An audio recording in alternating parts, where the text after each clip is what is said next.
ada ujungnya. Ujungnya adalah ketika MK kemarin beri keputusan. Dan ketika MK mengeluarkan putusan, kita nyatakan menghormati putusan. Ini bukan soal setuju dan tidak setuju, menghormati. Dan kemudian kerja ini tuntas.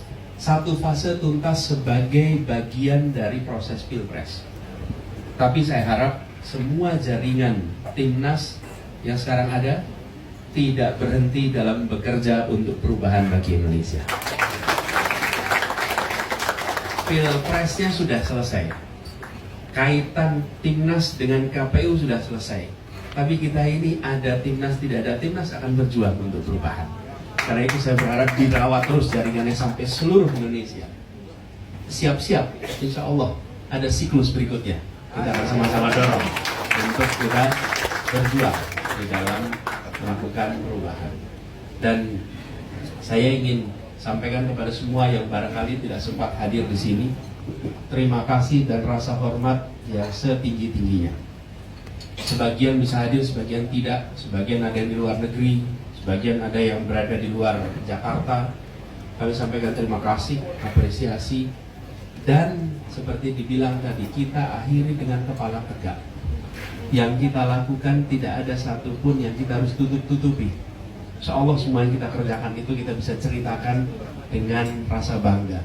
Nah ini juga Pak Sayup yang saya sering temukan. Apa yang saya sampaikan? Pak, saya bangga. Pak, saya bersyukur. Saya bangga. Itu kata bangga itu paling sering diucapkan sekarang. Paling sering diucapkan. Tadi diucapkan di sini. Kemarin saya ke Jogja, di stasiun ketemu 2 orang yang bilang sama. Saya ikut hadir di sini, saya ikut dari sini dan saya bangga. Sampai di Surabaya, sama Pak. Sampai di Surabaya itu di perjalanan ada yang nyapa, saya bangga itu. Jadi apa artinya? Artinya ini adalah gerakan. Kalau ini semata-mata program, apalagi transaksional, tidak ada itu kebanggaan. Malah menutup-nutupi. Kalau bekerja karena diberikan sekedar transaksi, tidak ada transaksi. Yang ada adalah sebuah gagasan, sebuah kepercayaan diemban sama-sama. Dan ketika ini dilewati di ujung, alhamdulillah husnul khotimah, keluar itu dengan rasa kami bawa kebanggaan atas proses Pilpres 2024. Ini yang harus dijaga, ini harus dihidupkan. Dan ke depan kita perlu terus memfasilitasi agar terus tumbuh. Nah, ini semangat perubahan ini, terutama juga banyak yang berasal dari non-partai. Non-partai itu jaga semangat itu dan jangan buru-buru bikin namanya partai. Kalau kemarin muncul partai perubahan, saya kaget juga baca perubahan. Terus lambangnya ini Pak, lambangnya burung hantu. Burung hantu. Lalu saya ditanya di mana-mana, Pak Anies yang bikin partai perubahan, mana pula gitu bikin partai perubahan. Jadi bahwa semangat perubahan ini jangan kemudian berbicaranya langsung pada panjang. Kita jaga perubahan ini di berbagai sektor dalam berbagai aktivitas. Tapi saya ingin garis bawahi bahwa kerja bersama 3 partai ini insya Allah bisa kita teruskan sama-sama ke depan. Dan di sini ada Pak Ari Yusuf, Pak Hamdan Zulfa, ini beliau yang menjadi motornya, kemudian ada eksekutornya di sini Bung Zaid dari tim hukum litigasi. Ini adalah mereka-mereka yang bekerja di bagian hukum. Pak, Indonesia sudah mengalami 4 kali pilpres langsung dan ini yang kelima. Dan dalam 5 kali pilpres langsung itu 5-5-nya dibawa ke MK. 5-5-nya ada PHPU MK. 5-5-nya. Tapi baru kali ini apa yang diajukan dipahami, diterima, dan didukung oleh sebagian hakim-hakim Mahkamah Konstitusi.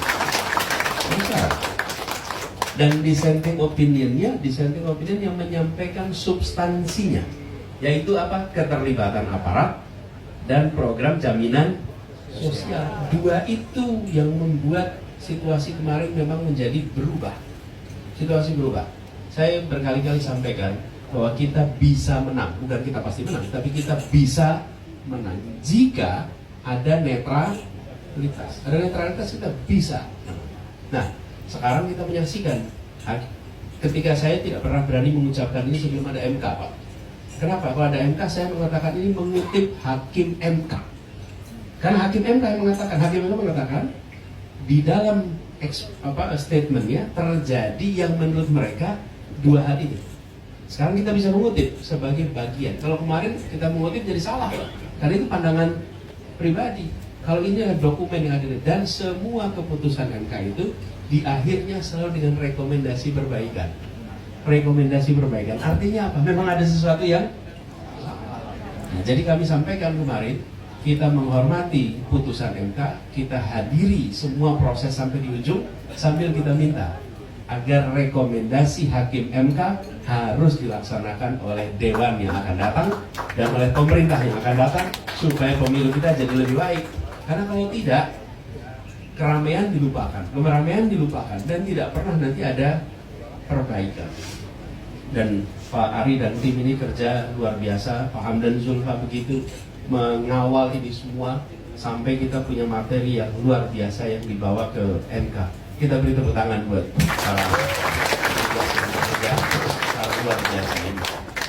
Dan ini bersejarah Pak, karena baru pertama kali ada gugatan yang kemudian sampai bahkan mereka memikirkan tentang strategi memasukkannya. Jadi ini Pak Aida, mereka itu masukkan dokumen tuntutan itu jam 00 berapa? 00:59 malam hari. Kami waktu itu tanya kenapa harus dikebut, masukkan terus nomor 1. Kenapa harus nomor 1?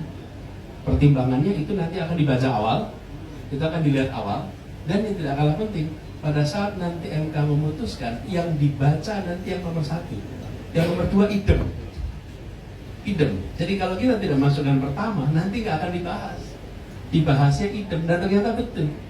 Di ujung yang dibahas adalah gugatan nomor 1, kemudian ketika sampai yang kedua hanya idem. Jadi mereka memikirkan strategi itu A sampai Z, sesuatu yang kadang-kadang kita anggap sebagai ya administratif saja kapan memasukkannya.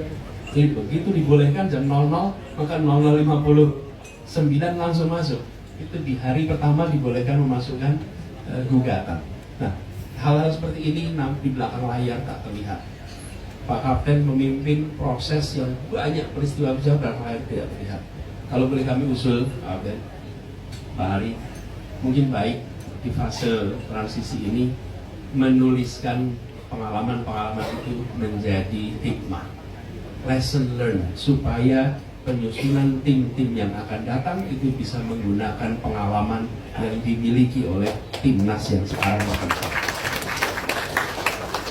Pak, kekalahan atau kemenangan bangsa Eropa salah satunya adalah karena mereka menuliskan pengalaman menjadi tulisan. Kita menggunakan pengalaman menjadi lisan, diceritakan dan didongengkan, tapi tidak menjadi tulisan. Di Eropa sana itu ditulis sehingga selalu ada referensi, sehingga selalu ada perkembangan. Nah, mudah-mudahan ini sempat menjadi tulisan yang nanti berbagai aspek supaya penyusunan yang akan datang itu bermanfaat. Mau dipublikasi apa tidak soal lain, tapi bahwa pengalaman itu terdokumentasi dengan baik untuk perjalanan kita ke depan. Dan izinkan saya menyampaikan juga permohonan maaf. Mohon maaf apabila ada salah khilaf di dalam perjalanan kampanye kemarin, di dalam perjuangan kemarin. Baik salah yang kami ketahui maupun salah yang kami tidak ketahui, tapi salah yang dirasakan. Kami mohon dimaafkan. Sekaligus juga persiapan kita untuk perjuangan terus ke depan. Bahwa bekal kemarin dengan segala macam plus minusnya, kita adalah sebuah kekuatan yang harus diperhitungkan oleh diri kita sendiri dan oleh masyarakat lainnya. Bapak sekalian saya hormati, seperti tadi saya garis bawahi, di luar sana ada 40 juta pemilih kita. Mari kita hormati, mari kita hargai dengan cara kita mengerjakan sesuai dengan nilai prinsip yang kita perjuangkan selama kampanye kemarin. Mereka menengok betul pada kita dengan harapan bahwa agenda-agenda perubahan itu terus kita kawal, terus kita bawa. Dan inilah harapan yang diberikan oleh 40 juta. Kemarin saya sempat ke ke Jogja, ke Surabaya, dan antusiasmenya memang